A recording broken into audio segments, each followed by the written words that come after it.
Yo, what's up guys? It's Noah here, and in today's video, we're going to be breaking down the NBA slate on Draftkings and Yahoo for Monday, March the 15th. We're going to run through Monday's 8-game slate, team by team like we always do, give a quick run through of each team. Not going to spend too much time on each team. I'm going to try and keep this video as short and sweet as possible, keep it as brief as possible, but still want to give you guys a good amount of information, what does stand out to me looking at the slate on Sunday night. So just before we do get started with the breakdown, guys, as always, I would appreciate it if you would hit that like button down below. If you are new to the channel here, be sure to click that subscribe button as well. Click the notification bell so that way you do get notified every time I upload. You also get notified every time I do live stream. I will once again be live streaming this afternoon for tonight's slate, so tune into that if you can. Also, check out my Patreon content, link down below in the description. If you do really enjoy these videos, you like the videos I put out on YouTube, you want to see more that I have to offer, I do have a lot of additional content on Patreon that you can check out, link down below. But let's go ahead and take a look at tonight's slate. We'll start off with the Kings and Hornets game. On the Kings side, this is definitely a team I have some interest in today. I think there are a couple pieces that do stand out from the Kings as solid plays. Darren Fox at 9,100. In cash games, I don't know if Fox is going to be someone I'll try and jam in, but for tournaments, he has massive upside, and we've seen that. 50-plus fantasy points in 3 straight games. He's playing big minutes. We know the minutes are always going to be there for Darren Fox if it is a close game. This matchup against the Hornets is one I'm not scared of at all. I really like Darren Fox here. I think he is a very strong pay-up option at point guard if you do want to go to him. Definitely someone I will be considering as a pay-up option. And then Rashaan Holmes, I think he's the other guy that I really like from Sacramento. He's 6,400. I still think that's a little bit too cheap for Rashaan Holmes, especially with him getting, the minutes right now. I mean, he's been getting 34, 35 minutes. He's played 35 minutes in 2 straight games. With Whiteside out, I mean, they're basically giving Rashaan Holmes like 30 minutes every night. Basically, since he came back from his little whenever he was out for COVID protocols or whatever, he's basically played like 30 minutes in every game. He's locked into the minutes right now. It's a good matchup against the Hornets. The Hornets have always been a team I've looked to attack with big men. We know Rashaan Holmes, a very productive player on a point per minute basis when he does get minutes. So he is someone I'm really looking at center. He does stand out as a really strong center play early on. I do like him on Yahoo as well. He is very affordable over there at $22. Rashaan Holmes definitely stands out as a strong center play. Darren Fox, you can pay up for at point guard. I don't think I'm going to be going to anyone else, though, on the Sacramento team. Barnes, Hield, Bagley, at their price points, I'm not the biggest fans of. Same with Halliburton. His minutes have been limited, since he's came back from his injury. So, yeah, I think it's Fox and Holmes for me from Sacramento. Now, on Charlotte, not a team I have much interest in. I think everyone on this team is really appropriately priced. Now that they're getting fully healthy again, they have Zeller back, they have Graham back. LaMelo obviously has a ton of upside. His minutes have not been as high, though. We haven't seen the 36, 38 minutes from LaMelo. They've kind of cut his minutes down to 32 to 30 to 32. That definitely hurts him a little bit. That caps his upside a little bit. At 8,700, I want him to be playing, closer to 36, 38 minutes. So don't love him at his price. I could see playing Gordon Hayward because he helps to fill the small forward position. And small forward is usually always a pretty tough position to fill. Devontae Graham, I do want to mention, just because he's been playing really well lately, his minutes, though, have not been, he's just not been getting the minutes. Only playing 18 and 17 minutes in his 2 games since coming back from injury, but he has been really productive. 21 DK points, 27 DK points.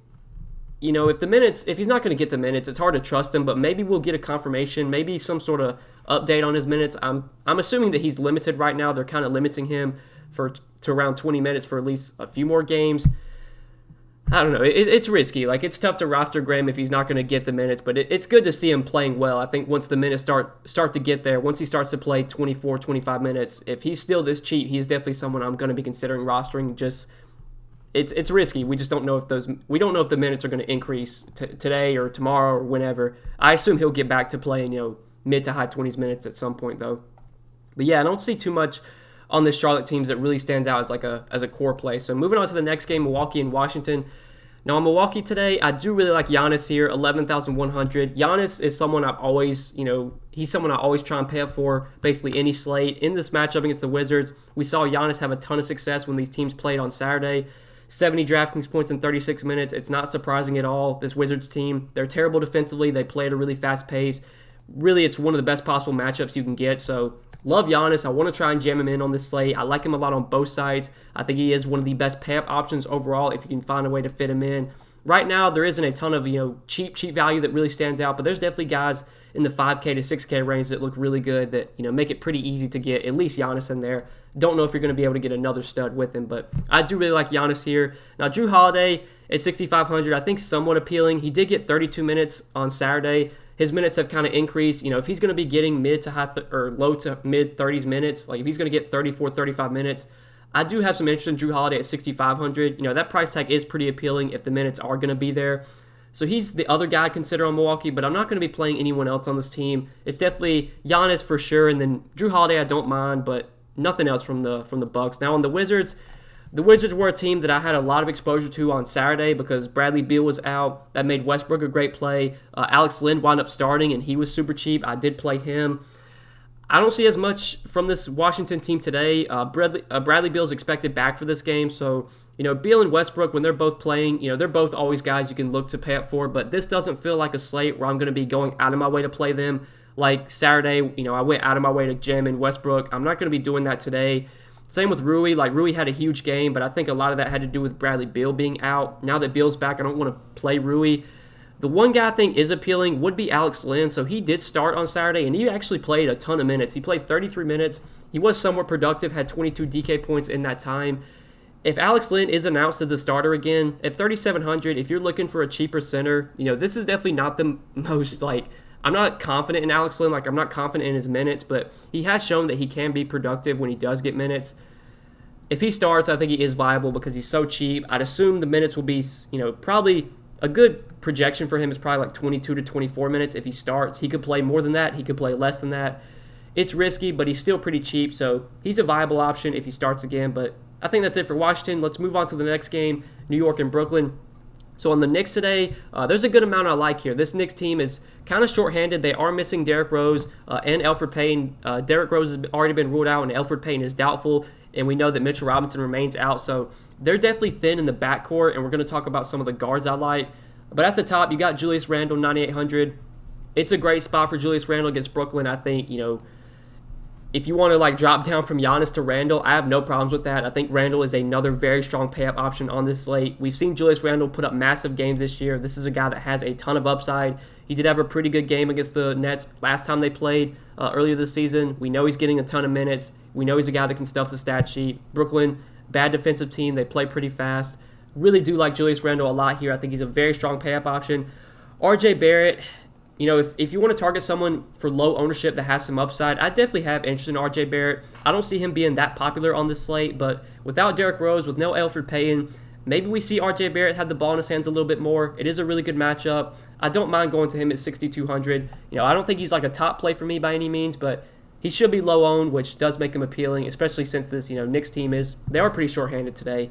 But the guy that really stands out from the Knicks, with Rose out and with Payton doubtful, Manuel Quickley, I assume he's going to be the chalk, but I think this is chalk I'm going to be eating. I like Quickley a lot on both sides. It's really hard not to like him. He's super cheap on Yahoo. He's $13 over there. Easily one of the best value plays on Yahoo. Like Quickley, he's been really good this season when given the opportunity, when given the minutes. He's been very productive on a point per minute basis. And I'm pretty sure last time Rose and Payton were both out, it was this game against San Antonio. Quickley, he did not start that game. He actually came off the bench, but he was really good. Played 29 minutes, had 41 Draftkings points. They could do something again like they did last game where they start Ntilikina at point guard. Last time Payton and Rose were both out, they did start Ntilikina, but Quickley still got almost 30 minutes off the bench. I'd assume he's going to play around 30 minutes even if he comes off the bench, and if he starts, he probably gets like 32, 34 minutes. Love Quickley here, easily one of the best plays on the slate today, and I think it's, you know, not even close. He's going to be chalky, but I think that's chalk I'm going to be eating. But then another guy that I like from the Knicks today that maybe comes in lower owned, I'm not exactly sure, but Alec Burks at 4,400. I think he also benefits with Payton and Rose, not expected to play. Burks has been getting the minutes lately, 27 minutes in 2 straight games. Very likely that he will be in the closing lineup. You know, Reggie Bullock is going to start, but Reggie Bullock rarely is in the closing lineup, and Reggie Bullock rarely plays like a ton of minutes. I mean, he did get 37 last game, but like 21 the game before that. You'll definitely see Alec Burks get a lot of minutes off the bench, I think. He is someone that can score. He is someone, that can be productive when he does get the minutes. It's a really good matchup. At 4,400, it's not like he's minimum salary or anything, so I don't think he's going to be like massive chalk. I do like Alec Burks here as a cheaper option at the small forward position. He helps to fill small forward, which, like I said, is a tough position to fill. Him, RJ Barrett, I think are guys I do have interest in, outside of Quickly. Obviously, Quickly is a great play. Obviously, Randle's a great pay-up option. But I have interest in RJ Barrett too. I have interest in Alec Burks. Alec Burks, he's minimum salary on Yahoo, so I think he looks really good over there. He's small forward, $10. Definitely, if I'm looking to pay down a small forward, he's probably the first guy I'm looking to on Yahoo. But we can go ahead and move on to the Brooklyn side now. So with the Nets, this team, it's pretty easy for me. With Kevin Durant still out, I think Kyrie and Harden are both, really good pay-up options. On this slate, it's a better matchup for Giannis. It's a better game environment, so I think I'd rather play Giannis over Harden today.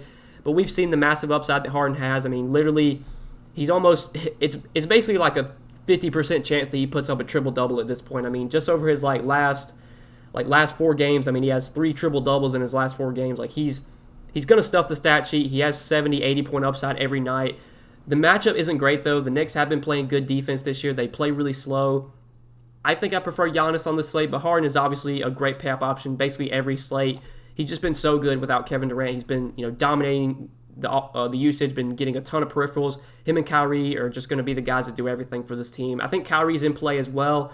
I prefer Harden, though. At 9,300, I'd probably rather play Darren Fox over Kyrie, just to be honest. But, yeah, Kyrie's viable. Harden, though, is the guy that really stands out from Brooklyn. But I'm probably not playing anyone else on this team outside of those two, or even considering anyone else. Moving on to the next game, though, San Antonio and Detroit. So on San Antonio, we need to watch the status of DeMar DeRozan. He's currently listed as questionable. He did not play Sunday in their game against the Sixers. This is a back-to-back. He's still out for personal reasons. They said at some point he's going to return during this road trip. It could be today. It could be, next game. We don't exactly know. If DeRozan plays, there really isn't much I like from the San Antonio team if DeRozan is in. Because with DeRozan, playing, that does take away a lot of usage from guys like Murray. Rudy Gay wouldn't play as many minutes. Derek White would lose usage. But if DeRozan winds up out again, I do have interest in Dejounte Murray. He did really well last game against Orlando. That was Friday, excuse me. He didn't play great against Philly Sunday, but I didn't even, I hadn't even paid attention to that game. It wasn't on the main slate. But I remember I played Dejounte Murray on Friday. He was, a top play in my opinion. He only played 30 minutes. It was a blowout, but he was pretty productive with 36 DK points. He should be very productive on a per-minute basis if DeRozan is out again. So at 7,700, I would have interest in Dejounte Murray. Rudy Gay at 5,500, I think he feels appropriately priced. I don't think he really stands out as a top play at 5,500. Derek White, though, I do have a good amount of interest in, especially if DeRozan is out again. He was really good on Sunday in their game against the Sixers, even in the blowout. Had 41 DK points in 25 minutes. Derek White is a productive player when he does get minutes. He would get more usage if DeRozan were to sit. So I think the main targets for me, if DeRozan is out, the main targets for me from San Antonio are going to be Dejounte Murray and Derek White. If DeRozan plays, though, I don't really like much at all from this San Antonio team. Moving on to Detroit, though, looking at the Pistons. So for the Pistons, I think there's a guy that really stands out from Detroit, and probably just him and nobody else. I think DeLon Wright is the guy that I do like from the Pistons. He's 5,600. I think that still is a little bit too cheap for DeLon Wright. I had interest in him in their last game on Saturday against Brooklyn. He did play 31 minutes, which was great to see. He only played 22 minutes in his first game back from, I think it was injury. It might have been, it was groin injury. He only played 22 minutes in his first game back, but did get up to 31 last game. And I think tonight he probably plays, a few more minutes. Like when Wright was fully healthy, he was getting like 35, 36 minutes a night. And I think at some point he's going to get back to playing those big minutes, once he gets up to full speed. And it could definitely be here. 5,600, that's, in my opinion, too cheap for DeLon Wright if he is going to be playing over 30 minutes. So he's actually a guy I do have a good amount of interest in from Detroit today. I do like him on Yahoo as well. Again, does feel a little bit too cheap over there. $20 at the point guard position. Definitely like DeLon Wright on both sides, but I don't think I'm going to be going to anyone else on Detroit. I think DeLon Wright is the guy that really stands out, not too much else. Next game, though, Clippers and Mavs. So on the Clippers today, this is a back-to-back for the Clippers. That'll be something to monitor. Serge Ibaka, he did get injured in their game on Sundays, and he did not return. So this is going to be a pretty big injury to watch. I would assume that if Ibaka is out, we do see a Vika Zubac draw the start. Zubac, he is a very productive player when he does get minutes. He's never been a guy that's going to go out there and play a ton of minutes, but I would assume if Ibaka's out, then we probably get like mid mid-20s, maybe high 20s minutes from Zubac. I think 24-25 feels pretty good. He's a point per minute player, 4,600. I'd have interest in him on this slate for sure. If Ibaka gets ruled out, he would become a really good value center option.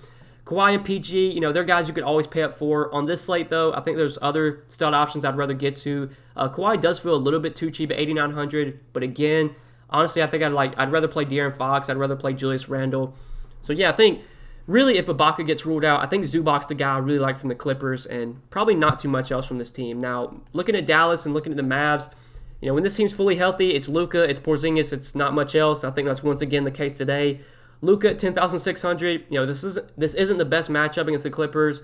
Tough spot here. I'd rather play Harden. I'd rather play Giannis. Probably rather play Julius Randle for cheaper. Luka's a guy you can basically play any slate. He always has a ton of upside, but this is a tougher matchup. I just don't feel like I'm going to be going out of my way to jam in Luka today. Same could be said with Porzingis. Really, this game is just, in my opinion, it's not that appealing for me. Only guy I'm going to be really looking to target here, in my one lineup would probably be Zubac if Serge Ibaka is, ruled out. But we can go to move on to the next one, the Pacers and the Nuggets. So this one I think is going to be pretty quick. There really isn't much I like here. Nobody on Indiana stands out as a priority at their price points. I think Sabonis, you could always play in tournaments. Malcolm Brogdon does feel a little bit too cheap at 7,400. Karis LeVert, though, is back with this team. He did play in their last game Saturday, and he did actually get 27 minutes. So I think LeVert's probably going to play around 30 minutes. He's going to take away usage from guys like Sabonis and Brogdon. If I had to play anyone on the Pacers today, I think it would be Brogdon at his price tag, but nothing stands out as a core option from Indiana. And on Denver, I think the same could be said for this Denver team. Jokic at 10,700, again, it's very similar to Luka Doncic. Like, you can play Jokic basically every slate, but on this slate, I'd personally rather get to, guys like Giannis, Harden, Randle for cheaper, Fox for cheaper. Just doesn't feel like a slate where I'm going to be going out of my way to pay up for Jokic. And then these other guys like Jamal Murray, Michael Porter Jr., Will Barton, I just don't have much interest in these guys at their price points. I think Will Barton at 5,300 would probably be my favorite. He maybe still feels a little bit too cheap. He has gone for at least 30 fantasy points in 3 of their last 4 games. 5,300, yeah, that's probably too cheap for Will Barton. So I guess he'd be the one guy I would have interest in from the Nuggets. If he's going to be playing over 30 minutes, he definitely has the potential to give you over 30 fantasy points. Yeah, if I was going to go to anyone here, it'd be Will Barton. I think he's probably my favorite play in this game. And obviously Jokic you could play as well, but this doesn't feel like a slate where I'm going to be really jamming in Jokic. I don't think it's going to be a scenario where he's my first guy in. If he fits, fine, but there's other studs I think I'm going to be prioritizing today. So we can go ahead and move on to the next game. Look at these last 2 before we end the video. So Memphis and Phoenix. On Memphis today, you got John Moran at 8K, you got J-Val at 7,600. I think both of these guys are solid options in tournaments. I don't think either one are going to be cash plays for me. It's not a good matchup against Phoenix. It's a pace down spot, but we know J-Val, Morant both have a ton of upside. I'm not playing anyone else on Memphis though. I'm not playing any of these secondary guys. It's Morant, it's J-Val, not too much else from Memphis. Now on Phoenix, it's kind of the same thing. It's the top guys and not much else. I don't want to play Bridges or Crowder or Sarge or Payne. Booker and Paul I think are fine options, but again, there's so many other guys that we've talked about that I think I'd prefer over Booker and Paul. Give me, guys like DeLon Wright for cheaper, Quickly for cheaper. Give me Fox. There's just other guards I'd rather play over Booker and Paul today. And same with Ayton. I think there's other centers I'd rather play over DeAndre Ayton. DeAndre Ayton's just been, he hasn't been good lately. He did get 29 minutes last game, which I guess was good to see, but his minutes have been all over the place lately. It's just really hard to trust DeAndre Ayton at this point. I'd much rather play Rashaan Holmes, who I feel confident is going to get over 30 minutes, whereas Ayton, I have no idea if he gets even close to 30 minutes. So yeah, this game, not that appealing. Memphis, Phoenix, pretty easy one to break down. Not too much I like here. Lakers and Warriors, though, this will be the last game of the night. So on the Lakers today, you got LeBron at 10,300. It's a good matchup against the Warriors. I think this is a spot where LeBron should play well. I think last time they played the Warriors, he did really well. He did well in limited minutes. It was a huge blowout. He only played 24 minutes, but he was really productive with 41 DK points. He was productive on a point per minute basis at least. Just lately, though, LeBron just hasn't really feeling like a guy I have to jam in. The upside, it's always there, but it's just so hard to predict when LeBron's going to put up those big games. He's got, I would say his floor, normally LeBron's a guy that, I always target just because I always have interest in because his floor is so high, but the floor on Harden, the floor on Giannis, is much higher. Even Jokic and Luka, Like, I think I'd rather have all those guys over LeBron today. Would I be surprised if LeBron had a good game against the Warriors, played well here? No, but give me, Giannis, give me Harden, give me Jokic over LeBron at this point. I think those guys just give you more upside. I think those guys are much more likely to go for 70 to 80, whereas LeBron, even if he has a big night, puts up like a triple-double, he probably only gets like 65, which, might not even be good enough at this point. So, yeah, like I don't see much from this Lakers team that I really like. Dennis Schroeder is 6,200. Someone you can always consider right now with Anthony Davis out. There is more usage available for Schroeder. The minutes are going to be there. He did do really well against the Warriors, or actually he didn't. But I think when they played the Warriors before, he did really well. They played twice this season. I think he did better the first time they played. But yeah, without Anthony Davis, Schroeder gets increased usage. 6,200 just feels like a good price. If he was like 5K, I think he'd be one of the better plays on the slate. But at 6,200, that's just an okay price for Schroeder. He doesn't really stand out as a top play at that price tag. And same could be said for Montrezl Harrell at 6,200 at the same price. Now, Harrell's been getting the minutes lately, which is good to see. He did play 32 minutes in their last game against the Pacers. I think we're likely going to get around 30 minutes from Montrezl Harrell, especially against a small ball Warriors team.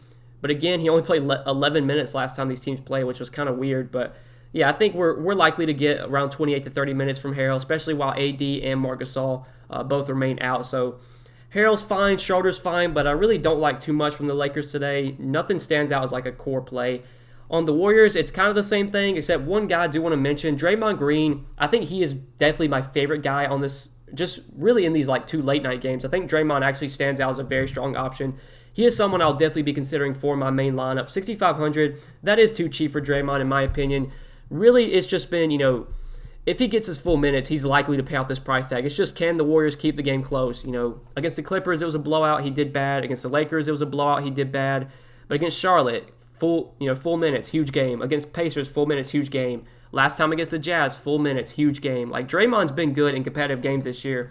It's just the blowouts have really killed him. Last time they played the Lakers, it was a blowout. I think Draymond actually got ejected in that game too, if I'm not mistaken. He only played 13 minutes, but yeah, I think this Lakers team at this point, like, they're not going to blow people out. They're just not that good without AD.